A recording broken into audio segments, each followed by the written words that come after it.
Olha isso aqui. Já vai, amor, já vai, tá? E mesmo assim eles buscam ainda sorrir, um sorriso no rosto. Gente, pra mim isso aqui foi a cena mais difícil da minha vida. Eu tenho 30 anos e eu nunca tinha visto algo tão triste que me abalasse, que me quebrasse por dentro.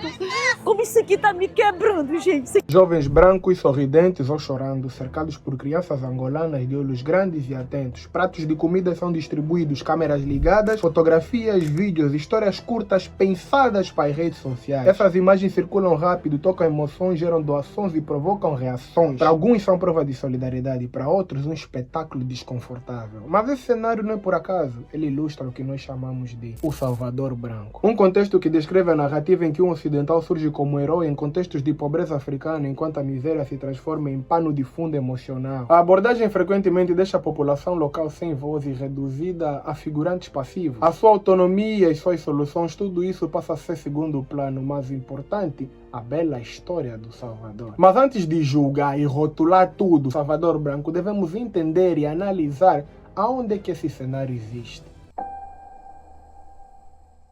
Para quem vive todos os dias em contato com a pobreza extrema, o impacto não é o mesmo. Crianças a dormir no chão, a brincar no lixo ou a pedir ajuda deixam de causar choque, não porque sejam aceitáveis, mas porque essa realidade está presente todos os dias. Quando algo é constante, o impacto diminui. Quem vive dentro dessa realidade aprende a conviver com ela para conseguir seguir a própria vida. Existe uma diferença profunda entre quem cresce nesse contexto e quem vem de fora. Pessoas que vivem anos na Europa ou países com infraestrutura estável podem passar décadas sem ver pobreza extrema de forma direta. Quando regressam a países como Angola, o impacto é brutal. Aquilo que para muitos locais já se tornou rotina, para quem esteve fora volta a ser um choque. É por isso que quando um estrangeiro, muitas vezes branco, chega a países africanos e mostra essa realidade, ele reage com choque. Já o africano que vive ali pode reagir com raiva ou desconforto, não porque a realidade seja mentira, mas porque ela já não provoca a mesma reação emocional. Para muitos, ver essa imagem novamente é apenas um lembrete de algo que já foi aceito como parte do dia a dia. E é nesse contexto que surgem as ONGs, grupos humanitários e projetos de ajuda. E eu sei exatamente que existem grupos,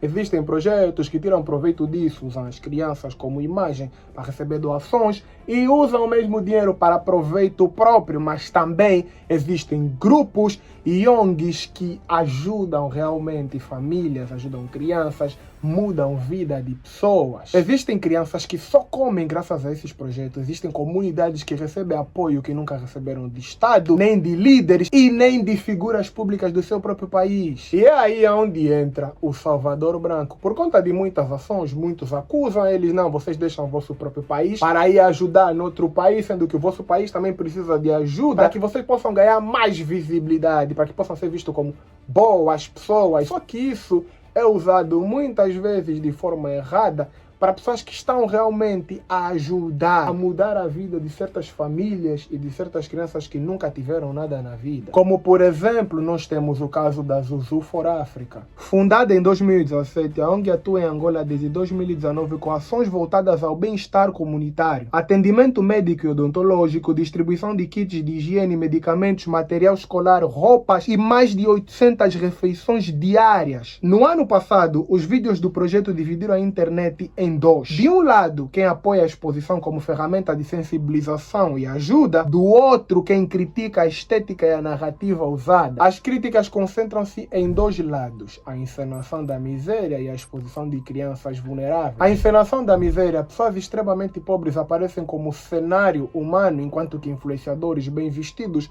ocupam o centro da narrativa. A exposição de crianças vulneráveis, vídeos emocionantes onde tem crianças comendo, crianças chorando, crianças desnutridas, que para muitos levantam questões sérias sobre consentimento, dignidade e limites éticos. Muitas dessas coisas são usadas para atacar as ONGs e grupos que vão para ajudar a África, de modo a mostrar que, de certa forma, eles estão a se aproveitar das crianças para ganhar visibilidade, para se mostrar no país deles, essa coisa toda. Ao mesmo tempo, existe uma realidade incontornável. Muitas das comunidades em Angola não recebem qualquer apoio, seja do próprio Estado ou de figuras públicas. As zonas rurais e comunidades afastadas que permanecem invisíveis, pessoas com condições dentro do próprio país, raramente chegam a estes lugares. Quando alguém de fora aparece e mostra essa realidade, surge a acusação de que está a expor o país. Mas se essas pessoas não aparecessem e fossem naquela zona, muita gente ao redor, pessoas do próprio país, nunca saberiam daquela situação, nunca saberiam que aquelas pessoas estão a passar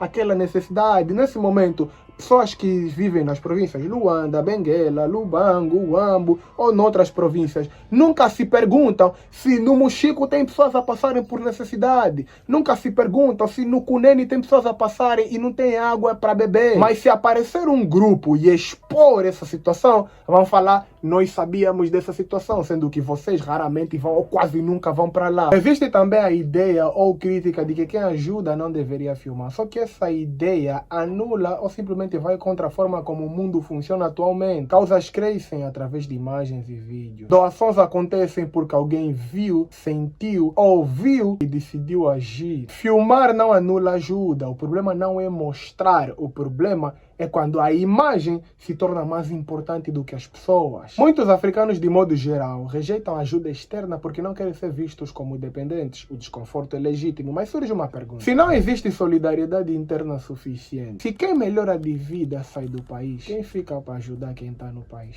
Quando figuras públicas questionam o que deveria ser filmado, surge uma pergunta simples: o que exatamente deveria ser mostrado? A realidade da maioria ou a realidade de uma minoria privilegiada? Mostrar apenas o que funciona para proteger o orgulho nacional não ajuda quem está a morrer de fome. Expor o que está errado não é de respeito, é uma chamada de ação. Não é coerente exigir sensibilidade enquanto se ignora a realidade de quem não tem acesso a comida, saúde ou dignidade básica. Consciência social não é apenas sentir desconforto com imagens fortes, é conseguir analisar uma situação a partir de diferentes perspectivas, inclusive a de quem não tem voz nem visibilidade. Imagens são duras porque a realidade é dura. Crianças morreram em contentor de lixo à procura de comida. Mulheres se sujeitam a favores para ter o que comer. Jovens controlam contentores de lixo como se fossem território. Isso sim tinha que dar vergonha. Não o facto de não estarem a mostrar zonas bonitas no país. Muitas dessas localidades só passaram a ser conhecidas por algumas pessoas por causa mesmo desses grupos de intervenção humanitária. Só porque eles foram lá, ajudaram, mostraram, filmaram e postaram. Muitos angolanos ficaram a saber: oh, aí afinal a situação é assim.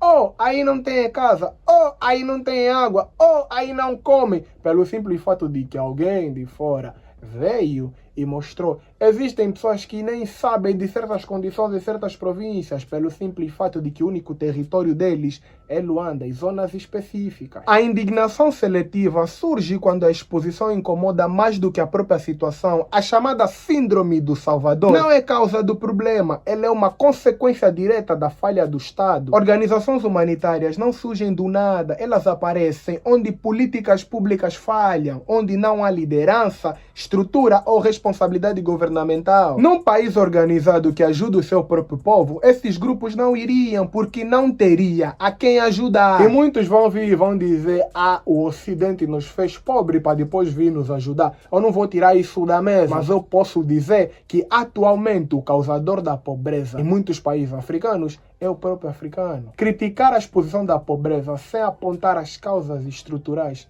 é desviar o foco. O erro não está em quem mostra a fome de um determinado país. O erro está em quem permite que ela exista no seu próprio país. Enquanto se discute quem doa, quem não doa, quem filma, quem não filma, quem faz, quem não faz, se estão a vir para ser Salvador ou não, as pessoas que realmente precisam estão aí com fome, sem teto, sem roupa, sem água e sem luz. A questão central não é quem tem direito de ajudar, é quem está disposto a agir, quem vai ou chega aonde os outros não chegam, quem continua a fazer mesmo quando a atenção desaparece. Oportunidades para aquelas pessoas já não existem. E o facto de do nada aparecer um grupo de um país que você nem conhece e simplesmente te dá as mãos é muito bom. Agora, por causa de um ego elevado de certas pessoas, ajudas simplesmente desaparecem porque não. Esse povo não deveria ser ajudado por aqueles, tinha que ser ajudado pelos que estão aqui. Se tinha que ser ajudado pelos que estão aqui, por que os que estão aqui não ajudam? Os que estão aqui não ajudam porque o que é daqui muitos não veem. A pobreza daqui simplesmente se tornou rotina para muita gente. Esse tema é bem amplo, com muita coisa a se falar, mas eu escolhi esse tópico específico que é para tocar e falar, para que não haja pessoas a virem a falarem, não, você não falou sobre isso, queres falar sobre aquilo. Tem muita coisa que eu não quis mencionar, eu quis falar apenas de uma só coisa. Então espero não ter causado nenhuma confusão e nos vemos no próximo vídeo.